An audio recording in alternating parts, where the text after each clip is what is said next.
Hi everyone, my name's Autumn. Welcome to my channel. Today I'm doing a question and answer video for you. I asked you guys to ask me questions on my Instagram stories.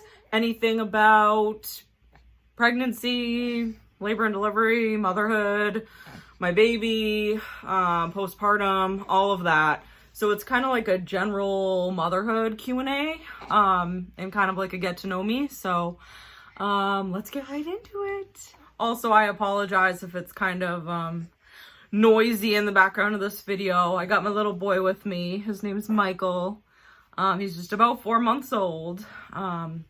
He needs to eat, so I will be feeding him while I start to answer these questions. Now I'm gonna answer these kind of randomly. I was going to kind of categorize them and then answer them in some sort of order, but then I decided might be a little more interesting just to do them randomly. That way you never know what kind of question is coming next. First question is, what are you using for birth control after birth? At my 6-week postpartum checkup, they put me on the birth control pill. Now I've never really had great luck with the pill in the past just because it gives me horrible like emotional side effects and anxiety and depression and whatnot. No matter what type of pill I've tried, it always happens. So I thought I'd give it another shot.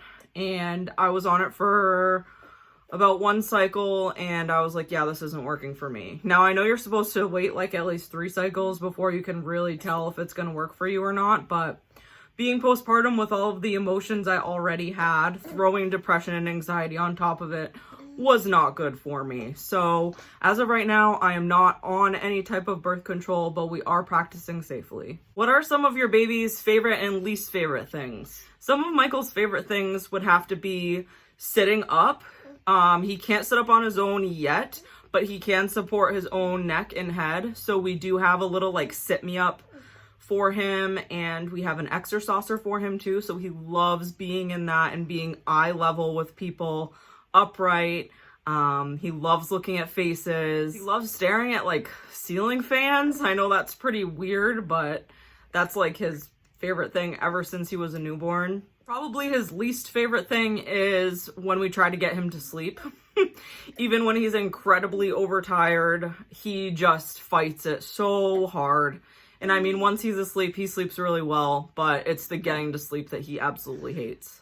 What's your favorite self-care or me time as a new mom? My favorite thing to do just for myself is when my husband hangs out with Michael so that I can go to the store. I know that's like so stupid, but something about just walking around in a store, especially like Target, because Target's like my favorite store, just gives me so much peace. I'm just by myself. I get to stroll around, look around, shop, which I love shopping. What's been the biggest surprise postpartum?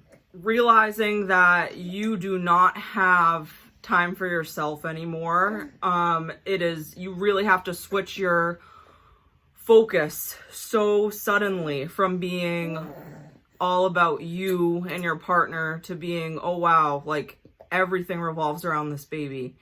And I think that for me, that's been a huge adjustment to realize that it's not just like he's living in our world, like we're living in his world right now because he's so little, and it's just such a huge adjustment. When do you think he'll crawl? He is trying so hard to crawl right now. I would say, I think he'll definitely be crawling by 6 months. He's a pretty active baby. We'll see what he does. How has COVID impacted motherhood? For me, it hasn't impacted all that much because I'm mostly a homebody anyway, and obviously when you first have a baby, it's like you're just stuck in the house. I mean, there's nowhere to really go anyway, so it hasn't really impacted it that much in that way. But I will say that it impacts kind of like your state of mind and just how much you fear for your child's health. I just worry about him getting sick. I obviously keep a very small circle around him of just family and a couple close friends that he has met. And to me, that's what I'm comfortable with. But you can't help but feel nervous regardless. I mean, I still need to go to the store. My husband still needs to go to work. So there's always that chance that we could contract it and give it to him.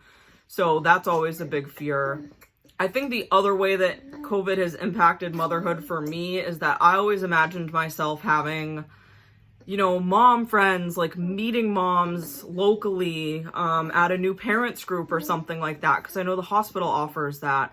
But because of COVID and social distancing and everything, they're not offering any of those group get-together type things anymore, so I haven't been able to make any friends. I know you had a boy, but what are your favorite girl names? Well, I don't want to give away too much because I don't want to give away like my possible future baby girl's name if we have a girl in the future, but I guess I'll give you a list of a few of our favorite names. Ruby, Rose, Annalie, Scarlett.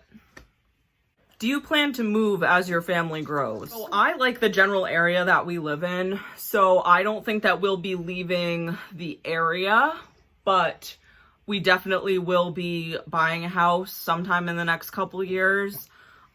We do want more kids, so more space will be necessary. As of right now, we just live in an apartment, so, and it is a 2-bedroom, but you know, more kids, you want a little more space and that privacy of having your own home. Are you going back to work eventually? As of right now, no. My plan is to just be a stay-at-home mom. We survive just fine on my husband's salary, so as of right now, that's not something that's really necessary. I don't really have a desire to go to work either. Before I became a mom, I just worked in retail. I never finished college just because it wasn't really for me.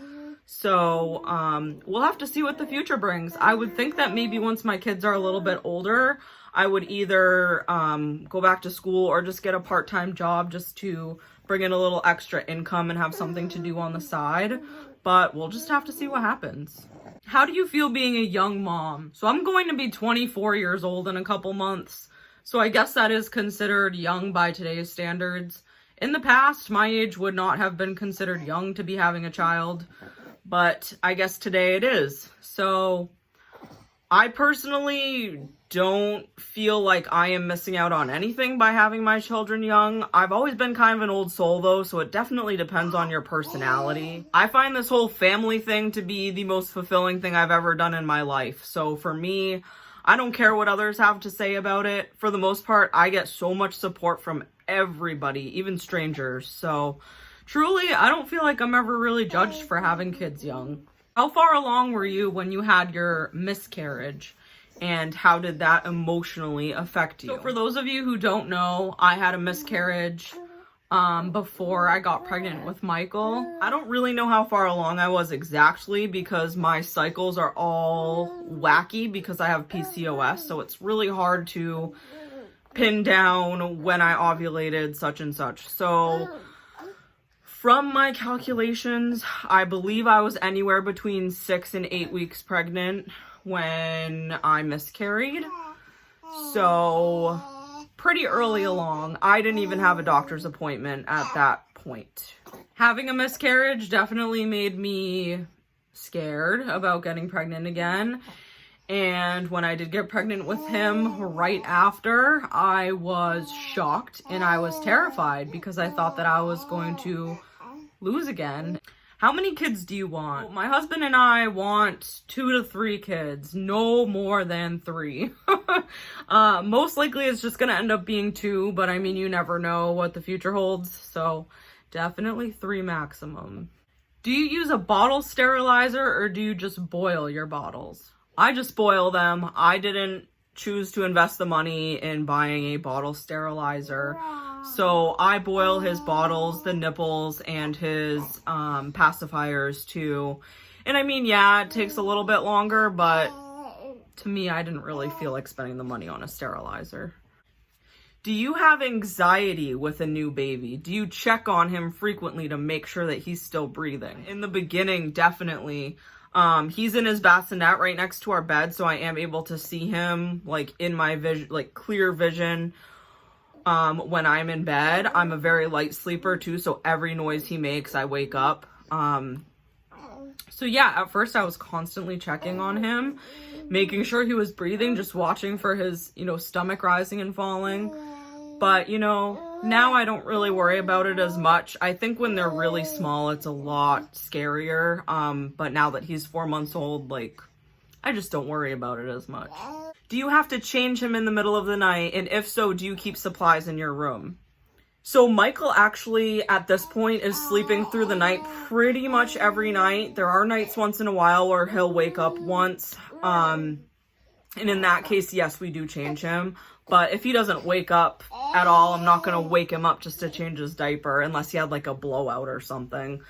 But yeah, so we usually do change him about once. When he was a newborn, definitely more frequently in the middle of the night, probably 2 or 3 times because he would wake up 2 or 3 times.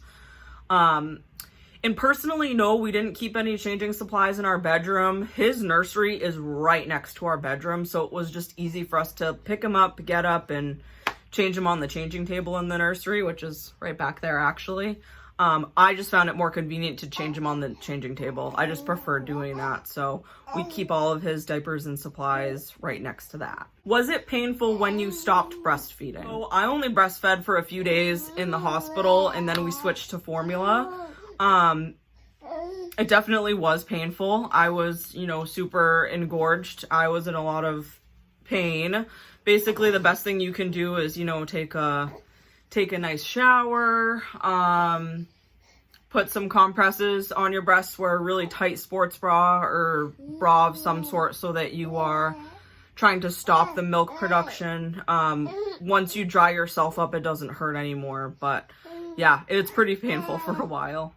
Were you trying to get pregnant? Yes, we were. We actually started trying to conceive before our wedding. So I have PCOS, which means that I do not ovulate every month. Some months I skip periods. So we were honestly concerned about how long it would take me to get pregnant. And because of that, we figured we would start trying earlier because we knew we wanted a family like right away. Do you see yourself? It took us about 3 months to conceive when we first got pregnant, and then we miscarried, obviously. So it actually didn't take as long as I thought it would. And then I got pregnant right away with Michael right after that. So yes, we were trying. Didn't take as long as I thought. Who knows how long it will take with baby number 2. There's really just no predicting with something like PCOS. Did you do anything to prevent tearing? I actually didn't. I kind of just thought, if it's going to happen, it's going to happen. I know there are things you can do to try to prevent it, but I don't know. I guess I just wasn't really that concerned about it. I did end up with a 2nd-degree tear, so pretty painful tear, and it took a long time to heal. So, I mean, I wish I wouldn't have tore. Like, would have been nice if I tried to prevent it, but I guess nothing's ever guaranteed anyway, so. You said that you formula feed. Does that mean that you have to pump and save the milk? You can if you want to. I personally didn't. I didn't have a breast pump, and I wasn't about to go buy one. I was just ready to switch to formula. I didn't have any real desire to pump my milk, so I just decided to do what I could to dry myself up instead of continuing to express the milk. What was your favorite thing about pregnancy? Hands down, my favorite thing about pregnancy was feeling the kicks in the movement. Best feeling in the world. So unlike anything. It's so hard to describe to anybody. You really don't know until you feel it yourself, but it is magical. I loved it. I overall loved pregnancy. I had rough moments, obviously, like everybody does. But for the most part, I really enjoyed it. Best advice you've been given as a new mom. Be patient with yourself. Give yourself grace. That is the best advice that people have given me, is to know that it is a learning experience and your baby is still trying to figure all this out too. They're brand new in the world. So having patience with them and yourself, and knowing that you're both going through this for the first time, and your partner too. So it's hard being a new mom. Just remember to be patient with yourself. Finally, the last question is, were you scared to give birth? Definitely. I was very afraid of it. I didn't think I'd be able to handle the pain. I did end up with an epidural, so that helped a little bit. But you know what? When it comes down to it, I was just telling myself, like, once I was in it, like, you have to do this. You don't have a choice. Like, once you're pregnant and you are going to have this baby, you know that that's the only way you can get him out is giving birth, whether you get a C-section or you deliver vaginally. Birthing your baby is the only way to get them here. So we all have to go through it, even if it's scary. So I just kept trying to reassure myself that, you know, my body was made for this. I can do this. I can't wait to hold my baby. And that was great motivation to stay positive throughout the experience. Another thing I did to help me kind of combat that fear of going into labor and giving birth was meditating and listening to guided meditations on the Expectful app. It's an app that basically gives you meditations for every stage of pregnancy, for labor and delivery, and they have postpartum meditations too. So that helped me a lot to kind of stay center and not let fear get in the way. Thank you guys so much for watching. I hope you enjoyed this little question and answer. I know it was kind of random and all over the place, but nevertheless, I hope you enjoyed it. Please like, comment, and subscribe, and I cannot wait to see you guys in my next video. Bye!